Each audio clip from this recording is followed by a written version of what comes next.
कर्नाटक हुकूमत ने 22 जनवरी से रियासती असम्बली के मुश्तरका इजलास का ऐलान किया है, जिसके बाद Mahatma Gandhi national rural employment guarantee act MGNREGA के मुस्तक़बिल पर सियासी कशीदगी में इजाफा हो गया है।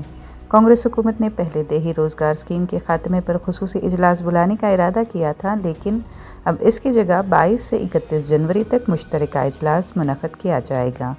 हुकूमत का कहना है कि ये इजलास आइनी तकाज़ों के तहत बुलाया गया है, क्योंकि आइन के आर्टिकल 176 के मुताबिक गवर्नर का असम्बली से खिताब ज़रूरी है।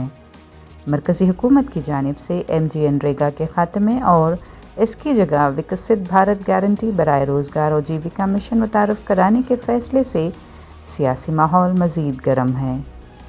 अपोजिशन जमात BJP ने इस इजलास को अवाम के पैसों का ज़िया करार देते हुए हुकूमत पर सियासी मकासद के लिए असम्बली इस्तेमाल करने का इल्ज़ाम लगाया है। BJP रहनुमाओं का कहना है कि इस इजलास का कोई क़ानून साज़ी से ताल्लुक़ नहीं, बल्कि ये महज सियासी ड्रामा है।